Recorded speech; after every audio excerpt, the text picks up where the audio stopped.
दोस्तों स्वागत है आज के वीडियो में। ये हमारे पास आज एक पिक्सल की पावर सप्लाई है, इसके बारे में आपको जानकारी दे रहे हैं। ये पावर सप्लाई पूरी तरह से बंद है, इसको कैसे रिपेयर करेंगे। आजकल पिक्सल की पावर सप्लाई ज़्यादा आती है, नवरात्रि का समय है, हमारे पास ये बहुत सारी पड़ी है, रिपेयर करके देनी है क्योंकि अब दिवाली भी आ रही है। तो देखिए इसमें क्या होता है, क्या कॉमन क्या प्रॉब्लम होता है, पहले देख लीजिए बाहर से ही। ये 70 एम्पियर की पावर सप्लाई है, 5 वोल्ट 70 एम्पियर की। देखिए फ्यूज़ जला हुआ है इसका, तो सबसे पहले फ्यूज़ निकालेंगे। फ्यूज़ जलने का मतलब होता है एक तो शॉर्टिंग हो सकती है, नहीं तो ओवरलोड के कारण होता है कभी कभी। तो हम सबसे पहले फ्यूज़ को चेंज करेंगे। इसमें 5 एम्पियर का फ्यूज़ लगेगा। सबसे पहले फ्यूज़ को रिप्लेस कर लेते हैं। आयरन चालू करना पड़ेगा, आयरन चालू नहीं है हमारा। तब तक हम इसके बारे में थोड़ी सी जानकारी देंगे, तब तक गर्म हो जाएगा।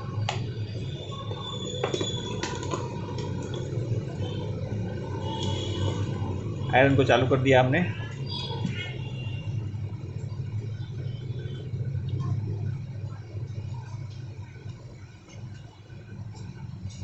दोस्तों इसमें क्या यूज़ किया है, देखिए सेकेंडरी में 2 डायोड यूज़ किए हैं हैवी एम्पियर के, 60 एम्पियर के। प्राइमरी में 2 मॉसफेट यूज़ किए हैं, ये भी ज़्यादा एम्पियर के रहते हैं, 15 एन के आगे के रहते हैं, कभी कभी 20 एन भी रहता है। इसमें 15 एन 65 यूज़ किया है दोस्तों। तो इसमें आप 20 एन भी डाल सकते हैं, 20 एन ड्यूरेबल रहेगा। और यहाँ पे स्पेशल अलग क्या है, तो अलग देखिए इसका डायरेक्ट ड्राइव नहीं दे करके एक ड्राइवर ट्रांसफार्मर के थ्रू, वाइंडिंग के थ्रू दिया है।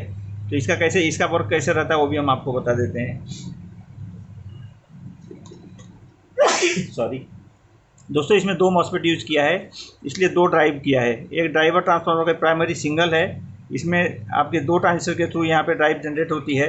और उसका एसी वोल्टेज जो ड्राइव है ट्रांसफ़र होता है सेकेंडरी में। सेकेंडरी में दोस्तों 2 वाइंडिंग लिया है, दोनों मॉसफेट के लिए सेपरेट है। और ये वाइंडिंग ओपन होने से आपकी पावर सप्लाई चालू नहीं होगी। तो ये डीटी आपको चेक करना होता है, बहुत बार ये ओपन होती है, मॉइस्चर वगैरह लगने से ये ओपन हो जाती है। और ड्राइवर ट्रांजिस्टर ये यूज किए हैं यहाँ पे डीटी के प्राइमरी में। इसके थ्रू आईसी से ड्राइव आता है, उसको एम्पलीफाई करते हैं। और ये ड्राइवर ट्रांजिस्टर डीटी के थ्रू जो एसी वोल्टेज होता है, ड्राइव वोल्टेज है, सेकेंडरी में ट्रांसफ़र होता है, वो जाता है इसके सेंस पिन को, मॉसफेट के सेंस पिन को जाता है, या ट्रांजिस्टर यूज करते हैं तो उसके बेस को जाता है। और फिर ये एम्पलीफाई करके सप्लाई आउटपुट देता है। एसएमपीएस के थ्रू सेकेंडरी में सप्लाई आती है, इस कॉइल के थ्रू आगे इन कनेक्टर्स पे जाती है। इन कनेक्टर्स का कनेक्शन भी थोड़ा सा अलग रहता है दोस्तों। ये देखिए 1 2 3 ये प्लस है, और ये 1 2 3 ये माइनस है 5 वोल्ट के। ये 6 कनेक्टर 5 के लिए हैं, लेकिन 3 निगेटिव और 3 पॉजिटिव है, इसका ध्यान दें, नहीं तो आप अलग टाइप से चेक करेंगे तो आपको वोल्टेज नहीं दिखाई देगा इसमें। और यहाँ पे ये न्यूट्रल फेज है और एक अर्थ है। तो इसका कनेक्शन करने के लिए प्रॉपर ये मालूमात होना बहुत ज़रूरी है दोस्तों। फ्यूज़ का सेक्शन जल गया है, तो फ्यूज़ निकालेंगे सबसे पहले, इसको साफ़ करके और फ्यूज़ डाल के फिर हम सीरीज में डायरेक्ट कनेक्ट करके इसको ऑन करेंगे। इस सप्लाई में कभी कभी फ्यूज़ ओवरलोड के कारण जाता है दोस्तों। इसके कैपेसिटी से ज़्यादा अगर पट्टे वगैरह लगा देते हैं, पिक्सल लगा देते हैं लोग, तो ये प्रॉब्लम आ जाता है कभी कभी। या सेकेंडरी में कुछ वायर वगैरह टच हो जाती है, शॉर्ट हो जाती है, तो फ्यूज़ उड़ जाता है, बाकी सब बच जाता है। तो इसमें क्या हुआ है अब हम देखेंगे, पहले फ्यूज़ डालते हैं और जब कनेक्ट करेंगे तो हमें पता चलेगा कि शॉर्टिंग वगैरह है या ऐसे ही ओपन हुआ है। लेकिन कभी कभी ऐसे भी ओपन होता है, मैं इसलिए आपको बता देता हूँ कि मेरे पास आती है सप्लाई, तो खाली फ्यूज़ डालने के बाद में ये सप्लाई हो जाती है। लेकिन पावर लाइट में ऐसा नहीं है, पावर लाइट में ये चांसेस कम रहते हैं। इसका रीज़न ये है कि ये सप्लाई के जो आउटपुट है सब बाहर कनेक्ट रहते हैं, और कभी कभी वायर वगैरह कट होती है रहती है, डेकोरेटर्स लगाते हैं, उसमें शॉर्ट हो जाता है और ये प्रॉब्लम आ जाता है। कहीं टेपिंग बराबर नहीं है या कहीं कुछ पिक्सल में शॉर्टिंग हो गई, तो ये प्रॉब्लम आते रहते हैं। तो सबसे पहले तो फ्यूज़ डालेंगे, उसके बाद हम देखेंगे इसमें क्या प्रॉब्लम है। कभी कभी ये खाली फ्यूज़ डालने के बाद भी ये सप्लाई हो जाती है, जबकि पावर लाइट में हमने देखा 90% फ्यूज़ आता है तो शॉर्टिंग रहती ही रहती है। शॉर्टिंग निकालना पड़ता है, उसके बाद ही हम उसको चालू कर सकते हैं दोस्तों। ये देखिए फ्यूज़ है 5 एम्पियर, ग्लास फ्यूज़ है 5 एम्पियर, 250 वोल्ट। वोल्टेज कॉमन रहता है दोस्तों सबका 250 वोल्ट ही, एम्पियर्स अलग अलग रहते हैं।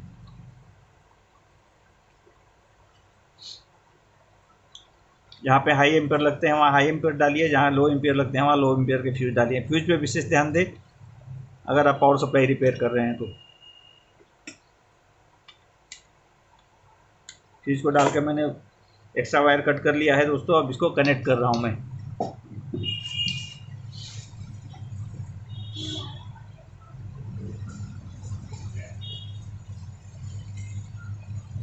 मैंने सीरीज में जोड़ा है, 100 वाट का बल्ब हमारा फिक्स सीरीज में लगा हुआ है। शॉर्टिंग होगी तो भी कोई प्रॉब्लम नहीं, हमें पता चल जाएगा शॉर्टिंग हो रही है इसमें। तो इसको सीधा करके चालू करते हैं, अगर एलईडी आ जाएगी तो हमें पता चल जाएगा। दोस्तों शॉर्टिंग है इसमें, देखिए बल्ब जल रहा है, डायोड शॉर्टिंग है। तो अब शॉर्टिंग हम कहाँ चेक करेंगे? सबसे पहले हम चेक करेंगे ब्रिज डायोड या इन मॉसफेट को आप चेक कर सकते हैं। तो सबसे पहले हम मॉसफेट को चेक करते हैं, कंटिन्यूटी रेंज में ले लेते हैं कि ज़्यादा शॉर्ट होने का चांस रहता है। लेकिन ये देखिए दोस्तों, मॉसफेट ड्रेन पिन से नहीं शॉर्ट दिखा रहा है, जबकि हम कंटिन्यूटी के रेंज में ही देख रहे हैं। अब डायोड पे चेक करते हैं दोस्तों, ये देखिए डायोड शॉर्ट है दोस्तों, लेकिन बीप आके बंद हो रहा है। एक बार देखते हैं, नहीं दोस्तों ये डायोड ही शॉर्ट है, ब्रिज डायोड शॉर्ट है। तो हम ये ब्रिज डायोड को निकाल देंगे। इसको निकालने के लिए सोल्डर कर देंगे फिर से। ये प्रॉब्लम अक्सर आता है, इसमें फ्यूज जाता है तो डायोड शॉर्ट होता है या मॉसफेट शॉर्ट होता है। शॉर्टिंग ज़्यादा करके आपको यही दो चीज़ मिलेगा, ब्रिज डायोड या मॉसफेट। आपका डायोड बल्ब जल रहा है, ये प्रॉब्लम ज़्यादा आते हैं। कभी कभी दोस्तों मॉसफेट का ड्राइव नहीं आने से भी ये प्रॉब्लम आता है, लेकिन वो शॉर्टिंग नहीं रहती है। इसको निकालने के लिए दोस्तों पंप का यूज़ कर सकते हैं आप, क्योंकि ये पीसीबी अलग टाइप की रहती है। पार में हम पंप से नहीं निकालते हैं क्योंकि ड्यूल पीसीबी रहती है, इसे निकाल देने से वो निकलता नहीं है डायोड। इसका डायोड निकल जाता है पंप से, देखिए निकल गया, कितने आराम से निकल गया है, ये डायोड निकल गया है बाहर। और सिमिलर साइज़ का एक डायोड हम डाल देंगे, सिमिलर साइज़ सिमिलर एम्पियर। ये हाई एम्पियर है, लेकिन प्राइमरी में ज़्यादा एम्पियर नहीं रहता है दोस्तों, सादा डायोड भी वहाँ चलता है, लेकिन सेम है हमारे पास। और इसको देखने के लिए कट साइड है, वो पॉजिटिव है इसका। देखिए फिर से एक बार दिखा देता हूँ, ये प्लस है, ये माइनस है और बीच में एसी है। तो प्लस देख के हम यहाँ पे देखिए वैसे ही सेम शेप यहाँ भी बना हुआ है, तो हम वैसे उसी तरह से इसको माउंट कर देंगे और सोल्डर कर देंगे।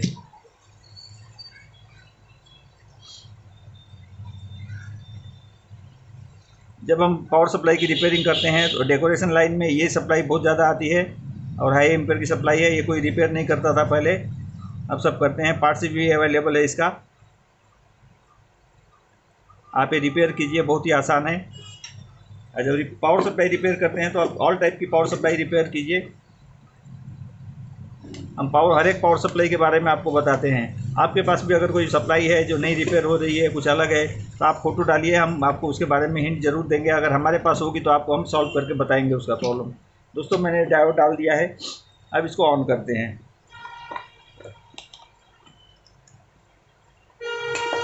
दोस्तों मैंने इसको ऑन किया है, इसका फ़ैन चालू हो गया है और देखिए एलईडी भी आ गई है।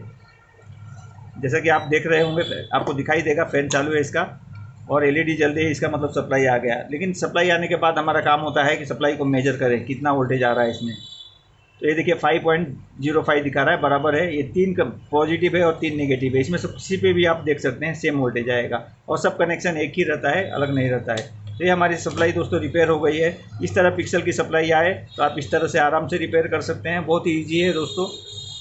तो देखते रहिए हमारे वीडियो को, चैनल को सब्सक्राइब करते जाइए और हमारे लाइव में मिलते जाइए। शाम को 7 बजे हम लाइव में रहते हैं। आधा एक घंटा हम आधे घंटे का वीडियो रहता है अलग अलग। आज शार्पी का है, अभी शार्पी का ही हम बता रहे हैं क्योंकि बहुत लोगों का डिमांड है शार्पी का। पिक्सल भी बहुत लोग पूछ रहे हैं, तो आज मैंने पिक्सल का एक वीडियो बना दिया है और शाम को शार्पी का हम लाइव में दिखाएंगे 7 बजे। तो मेरे चैनल को सब्सक्राइब कीजिए, लाइक कीजिए, शेयर कीजिए ज़्यादा से ज़्यादा। वीडियो को देखने के लिए धन्यवाद।